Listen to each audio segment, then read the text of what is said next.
I know what it is. What? Don't worry, I like surprise. For what? You know what? Okay, you don't think we're organising a surprise party for you? I knew it. No, because we're actually not. You mustn't get your hopes up, because it's not a surprise party. That's what my dad told you to say, isn't it? No care. Don't wind me up, because it's not a surprise party. You need to understand that, yeah? Listen to me. No fucking party. Fine, no party. Right. Come on. I've got a packet of Rolos in my pocket as well. Have you? I'll give you one every 50 yards. How about that? That's a nice little incentive for a donkey, innit? Yeah, all right. That's it. You're a good girl. Yeah.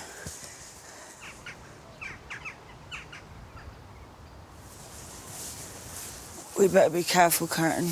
Why? All that over there is Fox Twins territory. Oh, no, because they only ever stay in those woods. And we're going round, so we've not a chance of bumping into them, really. All right. Everyone in the village knows about the Fox Twins. Basically, over the years, there's been sightings in the woods of these two feral-like men who walk on their knuckles on all fours. And witnesses say they communicate to each other in their own language, which sounds like fox calls. And whenever livestock goes missing in the farms around the village, they're usually blamed. And no one knows how they got here either. Yes, it's a fun story to hear down the pub in front of a roaring fire of an evening, and it's funny how this kind of shared folklore can bring people together in a strange sort of way. But do I believe in it? Absolutely not. I seen him with my own eyes, me and Tyson. We was out in the woods early one morning, and we seen him hunched over, eating what looked like some sort of an animal carcass. Couldn't believe it. It's terrifying. And then, in exactly the same spot, at exactly the same time, a week later, I saw an alien. My theory is that some dirty bastard shagged a fox, and that fox ended up giving birth to some sort of fucked up man-fox twins. There's actually only one dirty bastard I know around here that would shag a fox, and that's Len. I never done it with a fox.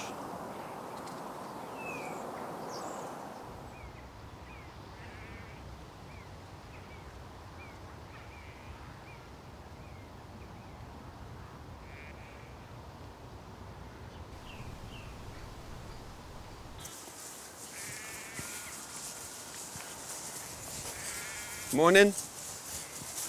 What the fuck? What? Stuck up git. So rude. What, that guy? Yeah, he just ignored me. Who doesn't say morning when someone says morning? Who doesn't say it back? That's just weird. That's rude. Oh, just let it go. It doesn't matter.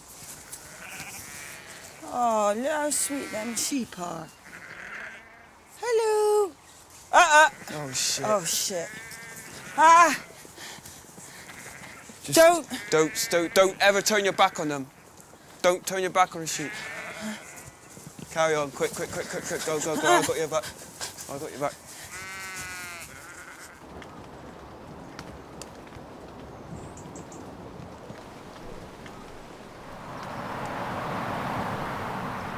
This is it. We're almost there. Right, close your eyes.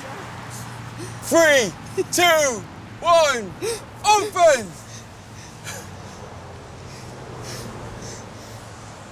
There, up there. Look. Oh, yeah. How good is that? It's great. It's really great. Happy birthday, Care. Thanks, Kurt. That's where you get the Scarecrow maps from. Plant store over there. Don't buy anything from there because they'll die in a week anyway. That is a sign of a very lazy scarecrow maker, and I tell you why. Because you can't be bothered to form the hands. That's a pet hate of mine. Technically not a scarecrow because there's no hay on it. Not a drop of hay in sight. It's just a rag on a stick.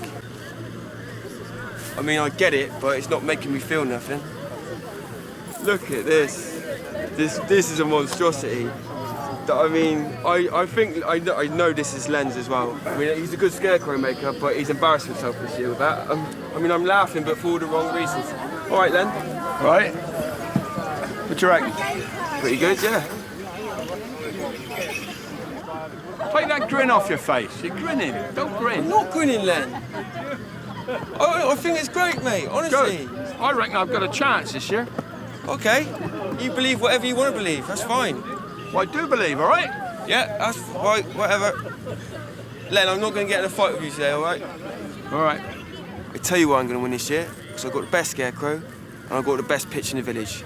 Because my pitch is in the centre of the festival. Nathan Daniels had that pitch last year, and he won. And honestly, his Scarecrow was the biggest part of shit I've ever seen. It was meant to be Beetlejuice, yeah, but fuck me, did it look like Kerry.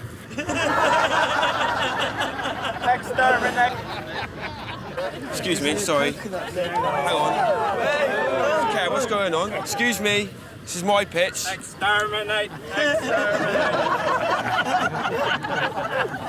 Yeah, very funny. Don't make me move it myself, please, mate. Mate, can you be serious? This is my pitch, yeah? You don't understand, Vicar. He's on my pitch, yeah? The pitch I booked 3 months ago with Mrs. Wicks. Well, there must be some kind of mix-up, because according to this sheet, your pitch is on Trowley Bottom Farm. That's bullshit. Let's have the effing and jeffing. Please. Sorry for swearing, but that is fucking bullshit. Why would I choose Charlie Bottom Farm when A, no punters can be bothered to walk all the way down there, and B, it stinks of pig shit because it's on a fucking pig farm? I'm sorry for swearing, but this is fucked up. Curtin, this is your last warning on the swearing. I'm really sorry, but it's too late to change anything now. No. Your pitch is on Trowley Bottom Farm. No, absolutely not. No way. There's no chance I am going to Charlie Bottom Farm. That's the end of it. I ain't talking about it no more, Vicar.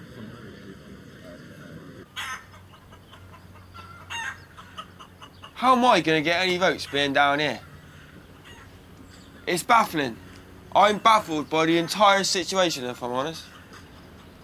Badly organised by the Vicar. Major fuck up. Curtin can get very competitive. Like, we had to do the sponsored swim at school, and he was just obsessed with raising the most money for it. So he actually stole our nan's bank card and withdrew 500 quid, which meant that she couldn't get her teeth done. Well, What? did you tell people to come down? Yeah. Yeah? The thing is, though, it's buzzing up there. It really is buzzing. It's Oh, that right, yeah. dialect, though. Yeah. It is brilliant. It's Yeah, just he's so... he's brilliant, Look, to be fair. it's so funny, bro. Yeah. I had a picture taken with Yeah. him there. If you keep just go, take that and just Oh, go that's to the great, left. yeah. Brilliant. Oh, that's a great It's one. really- That's another good one. I love it. I love them all. Yeah. That one especially. Brilliant.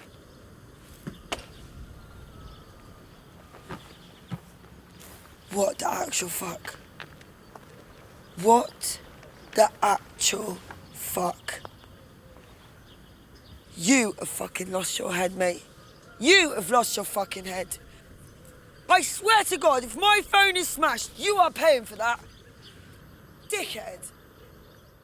So I've just been to my dad's, but he wasn't there because his girlfriend Sandra kicked him out, and he's living in a caravan at the moment. I'm just going to be there for him no matter what, just like he's been there for me. Even though that has been hard for him to be there for me, to be fair, because he has darts on a Wednesday and Skittles on a Thursday. And the weekends are right off because he likes his me time. I needed the toilet, right? I was desperate because I'd had 4 pints down the keepers. Yeah.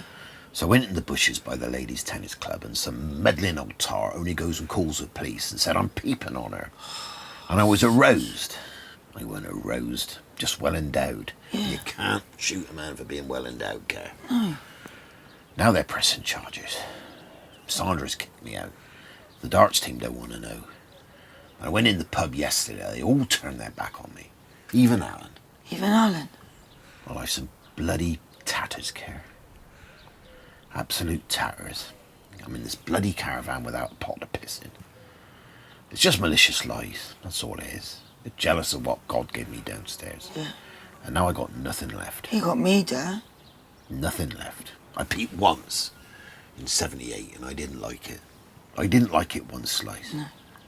And I vowed to myself to never peep again. Yeah. Well, tell a lie, I peeped just once more, just to make sure I didn't like it. That was in 89 and I didn't like it that time neither. I mean, I'm a milkman by trade, Care. Don't you think I got better things to do? It's all right, Dad. The truth has to out. No, it don't, Care. The next thing you know, you'll get a call from the police who say they've got CCTV footage that absolutely nails you and your DNA all over a tennis racket cover. I'm sorry, Care, but it's an absolute stitch-up. It's all right, I'll look after you, Dad. Oi! Ah, leave it, Care. Leave it. It's only Alan. Bloody Alan. Fucking little snake.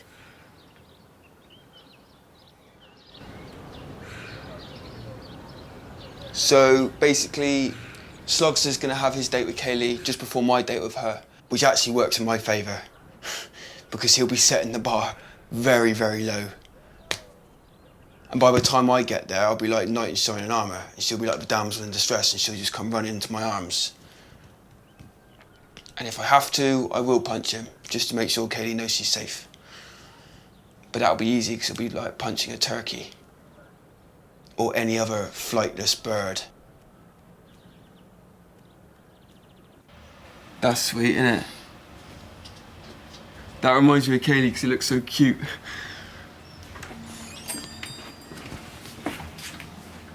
Oh, here he comes, slithering in, snake in the grass.